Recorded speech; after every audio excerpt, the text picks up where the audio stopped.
जो डॉक्यूमेंट मांगे गए हैं, बर्थ सर्टिफिकेट बड़ा मुश्किल है। बर्थ सर्टिफिकेट लोगों के पास, आप मुझसे पूछे मेरे फादर मदर के पास बर्थ सर्टिफिकेट नहीं है, मेरे पास खुद भी बर्थ सर्टिफिकेट नहीं है।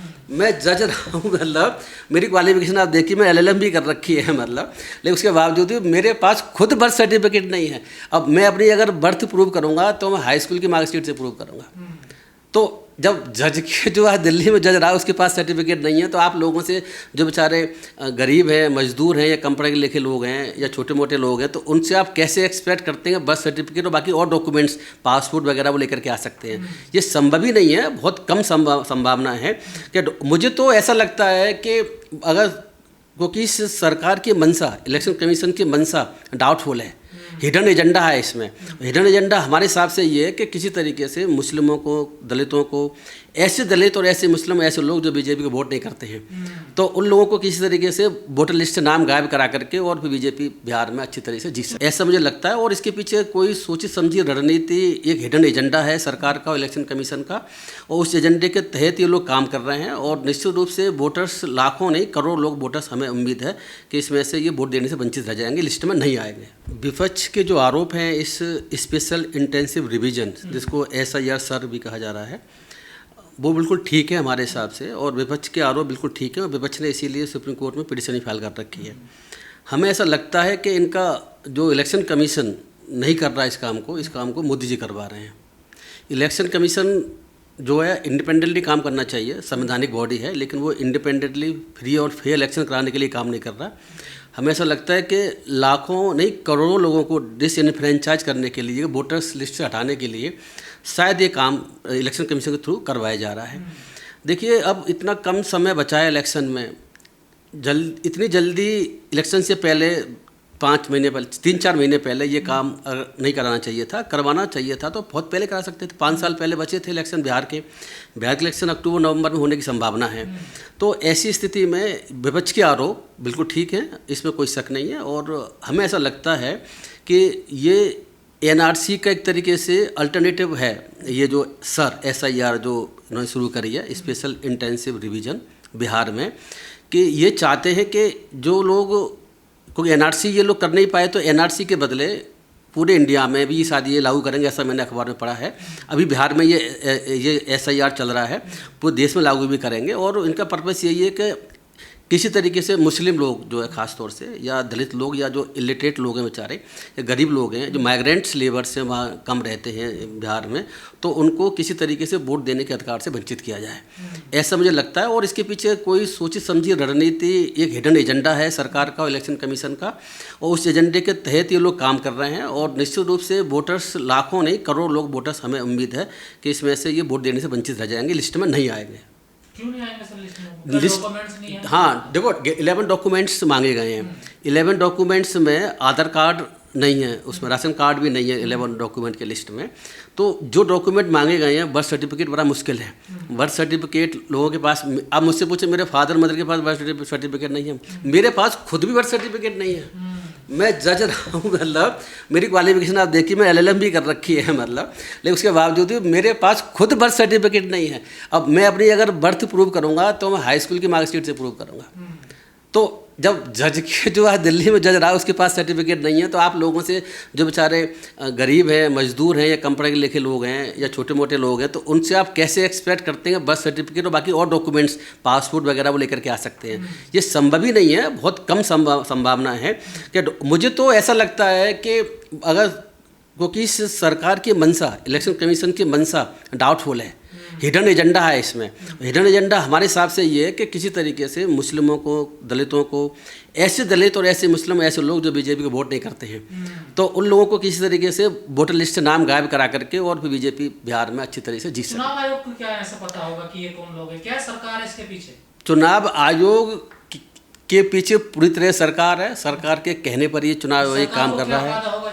सरकार को फायदा ये होगा, वोटर लिस्ट में से ऐसे लोग जो बीजेपी को वोट नहीं करते हैं, या ऐसे लोग जिन्हें बीजेपी चाहती नहीं है, जो बीजेपी के अगेंस्ट हैं, या बीजेपी जो है, क्योंकि हिंदू की राजनीति बेस्ड है उस पर, तो मुस्लिम या और लोग जो हैं उनको किस तरीके से डिसएडवांटेज किए जाए, कोई वही लोग बीजेपी के खिलाफ वोट कर रहे हैं। जब वोटर ही नहीं बचेंगे तो वो बीजेपी तो वैसे जीत जानी है।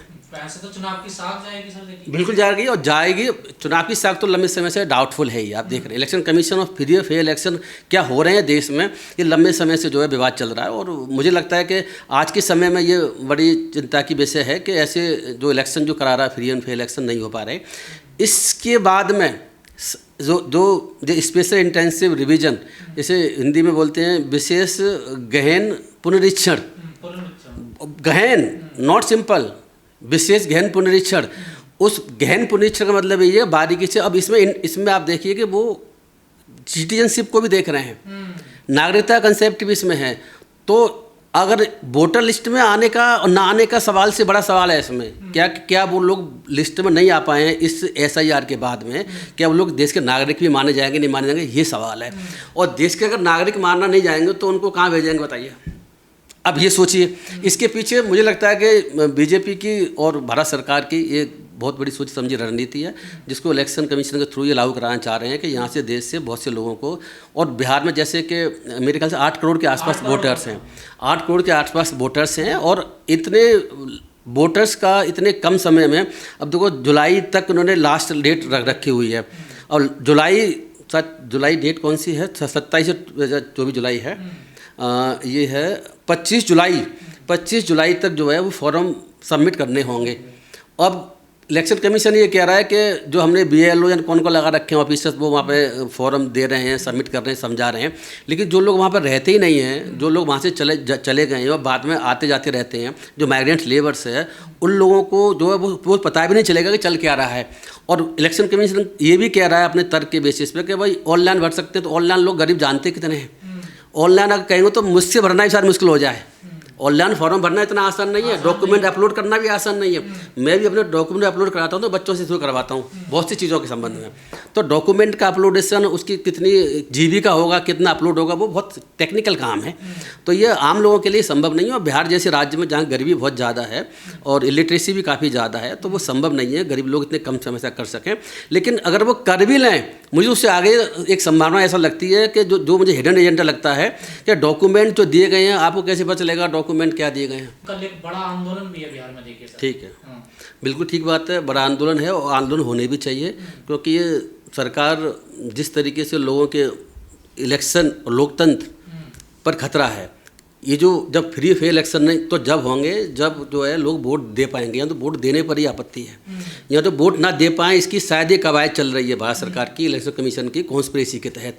मैं इसे कॉन्स्पिरेसी कहूँगा, मेरा अपना मानना ये है इलेक्शन कमीशन और भारत सरकार की, और शायद RSS भी कहें, इसकी कॉन्स्पिरेसी है कि किस तरीके से कुछ लोगों को वोट देने से वंचित किया जाए और नागरिकता भी उनकी छीनी जाए। ADR ने चिंता जताई है, जैसे हमने कहा 8 करोड़ वोट हैं बिहार में लगभग, उसमें से 2.5-3 करोड़ वोट मतलब खत्म कर दिए जाएंगे, ये ADR का आरोप है। देखिए सर, ये आरोप उनका मुझे सही लगता है ना। मेरा भी अपना आकलन है कि बहुत सारे वोटर्स जो है इसमें से उनके वोटिंग अधिकार खत्म होंगे, लिस्ट में नाम नहीं आएगा उनका, ऐसा मुझे लगता है। और आप देख लीजिए 1 महीने 2 महीने पता चल जाएगा। तो सर मामला सुप्रीम कोर्ट में आया, क्या उम्मीद की जा सकती है? देखिए, सुप्रीम कोर्ट से उम्मीद तो बहुत है, लेकिन सुप्रीम कोर्ट क्या करेगा नहीं करेगा ये मैं कुछ नहीं कह सकता, क्योंकि सुप्रीम कोर्ट की बात इलेक्शन कमीशन और भारत सरकार, मैं देख रहा हूँ कि बहुत से केसेस मान भी नहीं रहे हैं, है ना। ऐसा ही देखने को मिला, सुप्रीम कोर्ट के ऑर्डर भी हैं लेकिन ऑर्डर को लागू नहीं किया जा रहा है।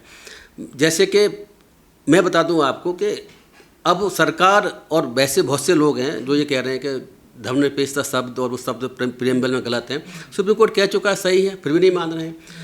सबरीमाला का जजमेंट सुप्रीम कोर्ट की 5 जजों की बेंच दे चुकी है, जिसमें कि महिलाओं को जो मंदिर था सबरीमाला का उसमें एंट्री करने से रोक थी।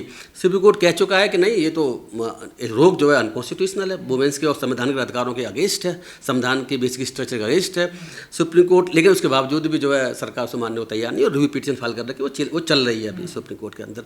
तो सुप्रीम कोर्ट क्या डिसीजन देगा मुझे नहीं पता। सुप्रीम कोर्ट को डिसीजन तो अच्छा देना चाहिए, लेकिन आप थोड़ा वेट करिए, तभी पता चल पाएगा। सर ये जो रिवीजन हो रहा है बिहार में, क्या इससे पहले भी कभी हुआ है भारत में ऐसा? इससे पहले 2003 में हुआ है, बिहार में ही 2003 में रिवीजन किया गया था, और उसमें 2 साल का समय इलेक्शन से पहले था। 2 साल के अंतर्गत ये लंबी प्रक्रिया चलाई गई, और उस प्रक्रिया के तहत ये रिवीजन हुआ है। मुझे लगता है कि अभी कोई ज़रूरत भी नहीं है, और करना है तो ये विपक्ष का आरोप सही है, और मेरा भी अपना कहना ये है। तमाम घुसपैठियां घुस गए हैं बिहार में आकर, रोहिंग्या आ गए हैं, बांग्लादेशी आ गए हैं। तो घुसपैठ ये 5 साल में आ गए, ये तो इनका तो आरोप घुसपैठी तो वल्ला में समय से आ रहे हैं। बांग्लादेश तो अब तो बटा नहीं है, बांग्लादेश तो बहुत पहले बढ़ चुका है पाकिस्तान से, इंडिया से तो बहुत पहले बढ़ चुका है। तो ये 5 साल में तो आ नहीं गए हैं, तो 5 साल अब से करीब 2-3 साल पहले कर सकते थे, जिससे लोगों को प्रॉपर टाइम मिलता। और अगर नाम लिस्ट में नहीं आ रहा है तो वो हायर अथॉरिटी के पास में चैलेंज कर सकते थे, कोर्ट में जा सकते थे। अब तो समय उनके पास नहीं बचेगा। फिर देखिए बात सिंपल सी है कि सिटीजनशिप पर हमला है। भारत की नागरिकता जो लोगों को मिली हुई है, वो नागरिकता पर हमला मुझे लगता है कि उनकी नागरिकता से छीनने का षड्यंत्र है ये। अगर वोटर लिस्ट से नाम कटेगा वो नागरिक भी नहीं रहेगा, क्योंकि नागरिक नहीं रहेगा, मुझे लगता है ऐसा शायद नहीं रहेगा, क्योंकि वो नागरिकता पर वो तभी मानेंगे नागरिकता, क्योंकि नागरिकता का इशू भी है इसमें। जो मैं इसकी प्रेस नोट देख रहा हूँ, तो प्रेस नोट से ऐसा पता चल रहा है कि नागरिकता का इशू उनके लिए बड़ा इंपॉर्टेंट है। तो नागरिकता अगर किसी की नहीं मानेंगे तो फिर जो है निश्चित रूप से वोटर लिस्ट में नाम तो होगा ही नहीं होगा, वो भारत के नागरिक भी नहीं समझे जाएंगे, ऐसा मुझे लगता है। पर ये भी कहा जा रहा है कि फर्जी वोट बहुत बने हुए हैं, उनका रिवीजन भी होना जरूरी है। देखिए देखो फर्जी वोट कुछ हो सकते हैं, ये बात मैं मानता हूँ, फर्जी वोट कुछ हो सकते हैं, लेकिन वो कुछ ऐसा हो सकता है कि 2 जगह वोट बना रखे हों तो वो 1 जगह वोट दे सकता है, ये लॉ का नियम है, तो वो कोई इशू नहीं है।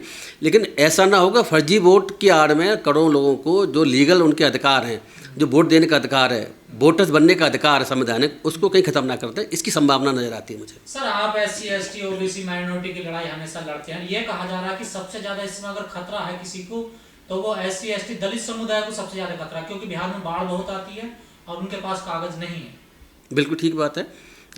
SC ST लोग देखो, बाढ़ आती है, कागज नहीं है, और इसके अलावा बात देखिए वो इलिटरेट भी हैं, मतलब पढ़ाई में ही बहुत पीछे हैं। तो डॉक्यूमेंट उनके पास, जैसे मैंने आपको बताया, मेरे पास आज डॉक्यूमेंट नहीं है पढ़े लिखे जज के पास में, तो उनके पास डॉक्यूमेंट कहाँ से होंगे। और उन्होंने जो डॉक्यूमेंट आप मांग रहे हैं, आप वो भी देखिए कि क्या मांग रहे हैं। कि अगर 87 से पहले का है तो उस स्थिति में बर्थ सर्टिफिकेट दीजिए, उसके बाद का है अगर 87 से 2003 के या 2004 के बीच का अगर बर्थ है उसका, तो वो पेरेंट्स मदर या फादर का बर्थ सर्टिफिकेट की आवश्यकता भी है। और अगर 2003 के बाद का है अगर जन्म है उस बंदे का, तो उस स्थिति में मदर और फादर और मदर दोनों के बर्थ सर्टिफिकेट की आवश्यकता है, ऐसा उससे लग रहा है देखने से। तो बर्थ सर्टिफिकेट अपना ही नहीं देना, डेट ऑफ बर्थ सर्टिफिकेट, और डेट ऑफ बर्थ सर्टिफिकेट ही नहीं, रेजिडेंस का प्रूफ भी मांगा गया है।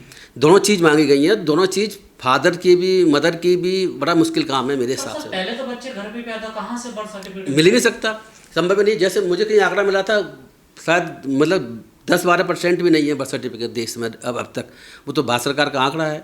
तो 90% लोगों का क्या होगा, बर्थ सर्टिफिकेट उनके पास है ही नहीं है। तो चुनाव आयोग को इस बात का जानकारी नहीं है, पता? चुनाव आयोग को सब जानकारी, मैंने आपसे पहले भी कहा था, फिर कह रहा हूँ, चुनाव आयोग और भारत सरकार कॉन्स्पिरेसी करके और कुछ लोगों को वोटर्स हटाने की षड्यंत्र से ज़्यादा कुछ भी नहीं है। तो NRC माना जाए इसको एक तरीके का? मान सकते हैं आप, बिल्कुल मान सकते हैं। NRC का एक रूप है ये, NRC का एक जो है बदले में NRC ना कर पाए, इसके बदले में जो है ये इसके आड़ में NRC कर रहे हैं, सर के आड़ में, SIR के आड़ में। सर इतना संवेदनशील मामला है ये, तो विपक्ष इतना मुखर तो नहीं हो रहा, विरोध तो कर रहा लेकिन इतना मुखर नहीं हो रहा, क्या करना चाहिए विपक्ष? देखिए विपक्ष अब जैसे आपने बताया कल वो प्रोटेस्ट करने जा रहे हैं, आंदोलन करने जा रहे हैं। विपक्ष ने मिलकर के सभी लोगों ने, मैंने देखा 2 दिन पहले रिट भी फाइल करी, बाकी और लोगों ने ML MPओ ने और लोगों ने रिट फाइल कर रखी है, और जो विपक्षी पार्टियों के बहुत से नेताओं ने रिट फाइल कर रखी है सुप्रीम कोर्ट में। तो वो अपने जो कर सकते हैं कर रहे हैं, लेकिन मैं आपको बता दूं कि विपक्ष जो भी कर रहा है ना, वो विपक्ष जो है आप ठीक कह रहे हैं पर्याप्त नहीं है। जो करना चाहिए विपक्ष को वो नहीं कर रहा है। मतलब सड़क पर आंदोलन होने की आवश्यकता है, वो आंदोलन देखो एक दिन कल करेंगे बंद हो जाएंगे, आप देखना। कंटिन्यूअस आंदोलन की आवश्यकता है, सरकार पे दबाव बनाने के। जैसे कि आज़ादी से पहले आंदोलन बहुत सारे चले हैं, उस तरह का आंदोलन लगातार कंटिन्यूस चलाने की सरकार के खिलाफ आवश्यकता है। नहीं तो ये सरकार ये कुछ नहीं करेगी। ऐसे कल के आंदोलन से कुछ नहीं होने वाला, एक दिन के आंदोलन से कुछ भी नहीं होने वाला।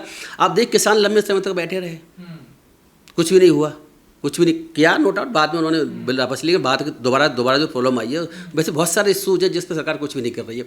तो विपक्षी पार्टियां की कमजोरी में मानता हूं कि वो विपक्षी पार्टी सारी एकजुट होकर के एक दिन का सांकेतिक आंदोलन नहीं, जो आज़ादी से पहले लंबे समय तक आंदोलन चले हैं अलग अलग समय पर, उस तरह के आंदोलन की देश में आवश्यकता, उसके अलावा कुछ कई लोगों की ये मनसा, जैसे आपने कहा कि ये बात बिल्कुल ठीक है, लेकिन बिहार की सत्ताई का सवाल नहीं। मैं आपसे फिर कह रहा हूँ आपसे मैं कि इसमें बिहार के कुछ वोटर्स को हटाने बिहार की सत्ता तक सीमित नहीं है, ये पूरे देश की सत्ता तक सीमित भी नहीं है। ये बात ये है कि कुछ लोगों को इस देश से उनकी जो है नागरिकता छीन कर बाहर कैसे निकाला है, ये वहाँ बड़ा षड्यंत्र है। कहाँ भेजेंगे सर, ये तो बार-बार सवाल उठता है। आप देखिए कैंप कुछ बने हुए हैं जिसमें लोगों को कैंप बने हुए हैं, उसमें रखा जा रहा है और बाद में तो कहीं नहीं कुछ करेंगे। तो सर विपक्ष से क्या कहना चाहोगे, चलते चलते क्या करे विपक्ष? मैं विपक्ष से कहना चाहूँगा कि विपक्ष से जो सांकेतिक तरीके का आंदोलन कर रहा है ना, उससे बात नहीं बनेगी। और मैं तो पिछले 11 साल से देख रहा हूँ कि विपक्ष ने कोई बड़ा आंदोलन किया हो मुझे नज़र नहीं आता। और ये आंदोलन भी सांकेतिक आंदोलन के रूप में रहेगा इनका। कल अपना करेंगे फिर बंद हो जाएंगे, और सुप्रीम कोर्ट क्या करेगा वक्त बताएगा। सुप्रीम कोर्ट ने अगर स्टे नहीं किया, इसमें नहीं स्टे किया, तो फिर उस स्थिति में आप देखना लाखों करोड़ों लोगों के अधिकार इसमें वोटर्स के रूप में हट जाएंगे।